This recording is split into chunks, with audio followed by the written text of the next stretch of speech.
Oke, assalamualaikum warahmatullahi wabarakatuh. Ketemu lagi dengan kami di Ngebakso ngobrol enak bareng Sobat Twinsa. Di hari ini hari Kamis tanggal 1 September 2022. Hari ini kita kedatangan tamu nih dari saudara kita dari KPP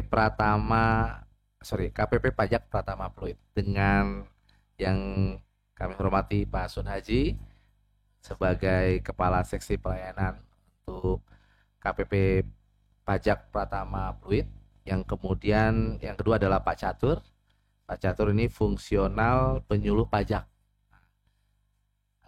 Dua orang hebat ini sudah ada di Bakso dan kita akan bincang-bincang sedikit nih tentang apa uh, hari ini kegiatannya di sekolah adalah Text Goes to School. Apa sih Text Go to School itu? Kemudian kita bahas apa nih hari hari ini tentang kegiatan Ghost to School itu. Oke, mulai dari siapa dulu yang akan jelasin? Pak Sunaji atau Pak Catur? Ya, silakan. Mungkin memperkenalkan sedikit, habis itu bisa langsung kita jelasin tentang apa teks Ghost to School itu, Pak. Oke, terima kasih Mas Odi. Jadi mungkin sebelumnya saya perkenalkan diri ya. Jadi kami dari Kantor Pelayanan Pajak Pratama Jakarta. Nah, kalau disingkat sih KPP ya, KPP KPP. Pratama Jakarta. Nah, KPP Pratama Jakarta Publik itu adalah salah satu unit vertikal di Direktorat Jenderal Pajak Kementerian Keuangan Republik Indonesia.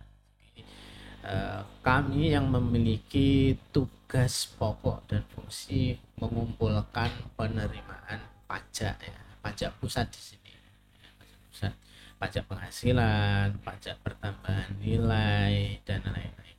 Nah nanti mungkin dibedakan ya dengan pajak daerah seperti pajak kendaraan bermotor, kemudian pajak hotel dan restoran dan lain-lain. Itu Hmm. pengelolaannya beda. Oh, berarti kalau saya makan di restoran, pajaknya beda ya dengan yang Ya, ini? Oh, betul. Jadi itu ya, ya, masuk ya. pajak daerah kalau di sini dikelola oleh eh, Pemprov DKI Jakarta atau Pemkot ya, masing-masing wilayah Jakarta Utara, Jakarta Selatan dan lain-lain.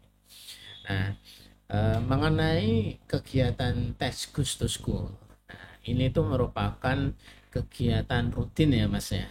Rutin Direktorat Jenderal Pajak untuk memberikan edukasi kepada adik-adik siswa mulai dari SD, kemudian SMP, SMA, bahkan sampai universitas.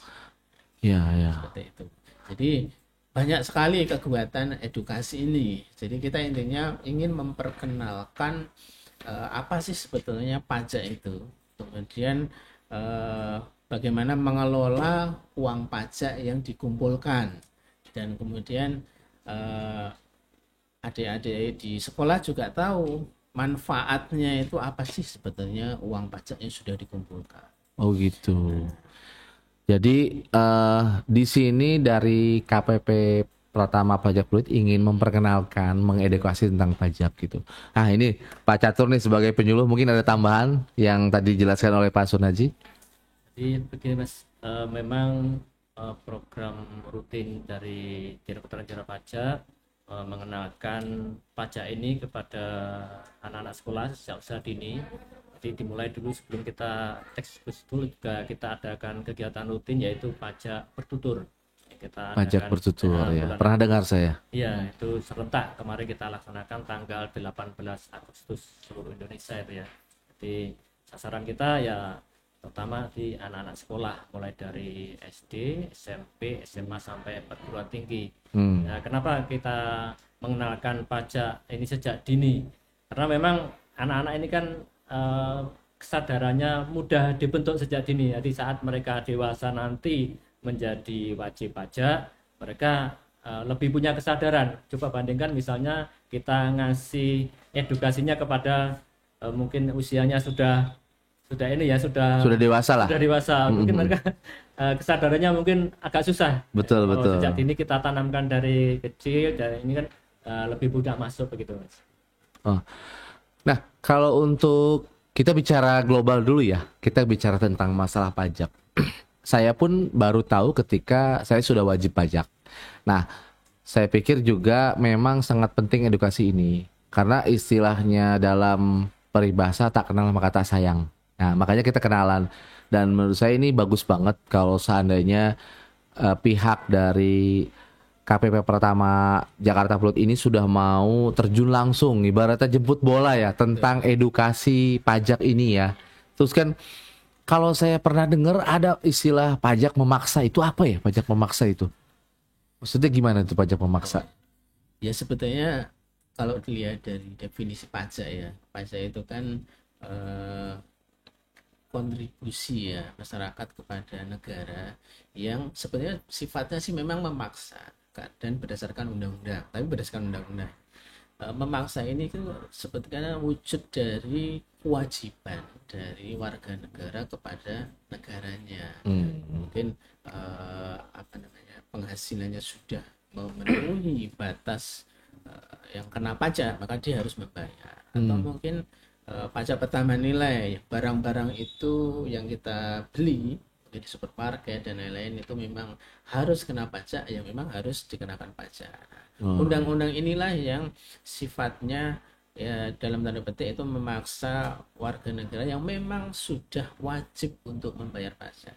Tapi tidak semua. Kalau memang warga negara itu tidak wajib untuk membayar pajak, mungkin karena penghasilannya masih di bawah batas penghasilan tidak kena pajak, tentu tidak akan dikenakan pajak. Iya. Nah, maksudnya kira-kira seperti itu.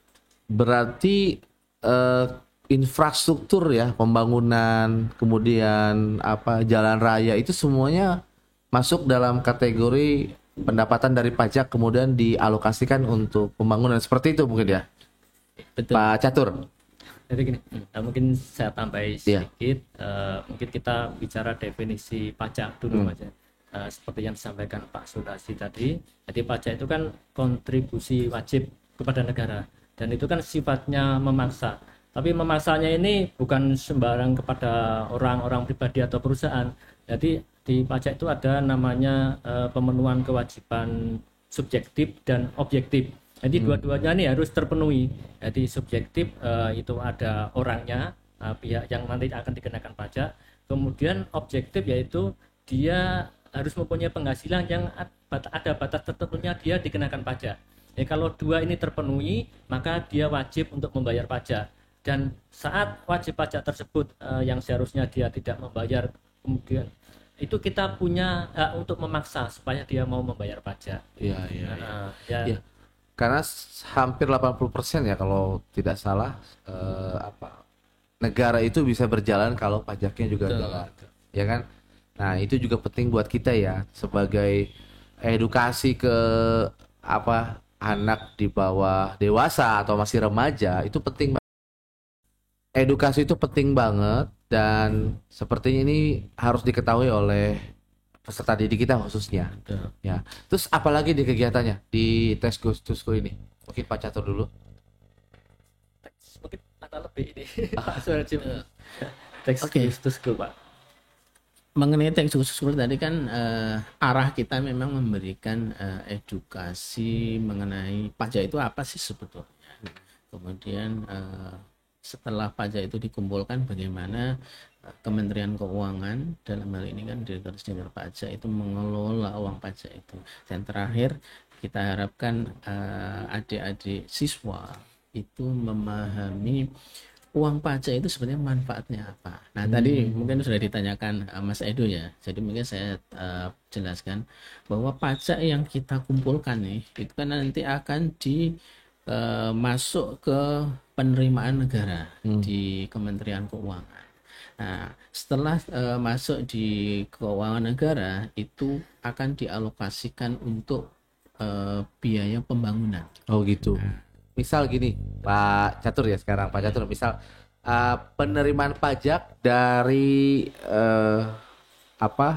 misalkan 1 juta, ada jumlah nominalnya 1 juta rupiah penerimaan pajak. Nah itu gimana cara membaginya?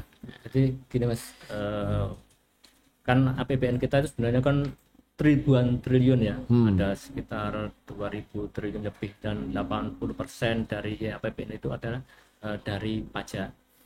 Penggunaan uang pajak ini, saya kasih contoh misalnya untuk 1 juta rupiah itu nanti akan dialokasikan untuk banyak sekali sektor-sektor ya, begitu. iya, sektor pendidikan, layanan umum, kemudian untuk pertahanan keamanan, untuk infrastruktur, keagamaan, sosial, banyak sekali untuk sektor-sektornya.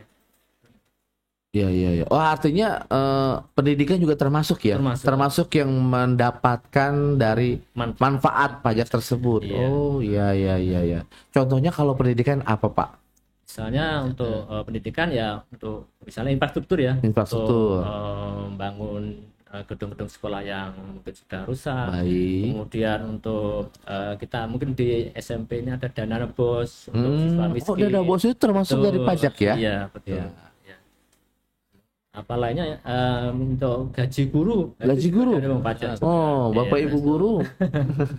Oh, kalau mungkin misalkan ini kan negara ya, misalkan di daerah kartu Jakarta Pintar itu juga masuk penerimaan daerah ya contohnya. Tapi kalau yang negara tadi global, sifatnya lebih umum ya, lebih luas ya.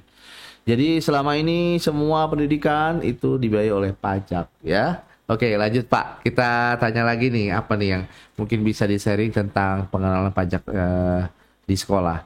Terus tadi kan udah jelasin tentang bahwa pajak itu membangun negeri berarti ya. Kalau boleh tahu nih, selain tadi kita singgung tentang pendidikan, apalagi nih tentang pajak nih yang mau di-sharing ke anak-anak kita nih. Iya. Tambahan mengenai manfaat pajak ya, kita kan sudah 2 tahun ini mengalami pandemi COVID. Itu kan anggarannya sangat besar sekali kan, dari penyediaan vaksin, kemudian merawat yang pasien Medis, COVID, iya. medis, itu kan semua ditanggung negara. Terus kemudian untuk tenaga medisnya sendiri, ya, itu kan ada dana atau tunjangan khusus ya untuk tenaga medis. Nah, semua itu kan dana yang besar, itu kan sumbernya juga dari pajak. Makanya alokasi APBN dalam 2 tahun terakhir ini memang banyak sekali diarahkan untuk pemulihan pandemi COVID ini. Nah, itu memang butuh dana yang cukup besar kan. Dan dana itu semua dari pajak. Semua dari pajak. Berarti sebetulnya Indonesia kalau nggak ada pajak susah juga hidupnya ya. Ya, mungkin gimana Pak Catur nih tentang setelah COVID ini apa nih yang dilakukan oleh Ditjen Pajak yang khususnya adalah KP Pertama Pajak Fluid tentang edukasi pajak. Yang sekarang artinya semua udah masuk sekolah nih, artinya sudah bisa datang ke sekolah. Apa nih yang penting juga untuk sadar pajak lah bahasanya mungkin ya, tagline-nya untuk anak-anak didik kita nih. Untuk tagline kita untuk anak-anak sekolah ya, jadi kita mengadakan kegiatan itu yaitu sehari mengenal selamanya bangga.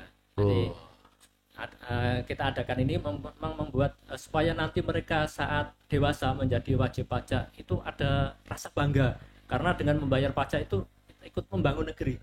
Tapi yang disampaikan Pak Sundaji tadi, penggunaan uang pajak kan tadi untuk yang COVID, untuk yang medis itu kan tenaga medis. Iya, itu kan dari pajak. Jadi kita sebagai misalnya yang bagi pajak kan ada rasa bangga karena kita sudah bisa membantu sesamanya. Iya. Artinya memang kegiatan ini sangat penting ya buat kita semua untuk paham, khususnya tentang murid kita, peserta didik kita, karena mereka kan masih belum tahu sebetulnya siapa sih yang biayain ini semua gitu kan, berasal dari mana, alokasi seperti apa. Dengan taunya mereka ini, dengan pemahaman mereka diedukasi biar supaya mereka nanti ke depan ketika mulai dewasa mereka tahu, oh ini adalah satu bentuk kewajiban saya. Contoh paling mudah mungkin secara negara, pembangunan jalan tol itu termasuk nggak sih? Nah, kalau jalan tol kita lihat dulu ya Mas.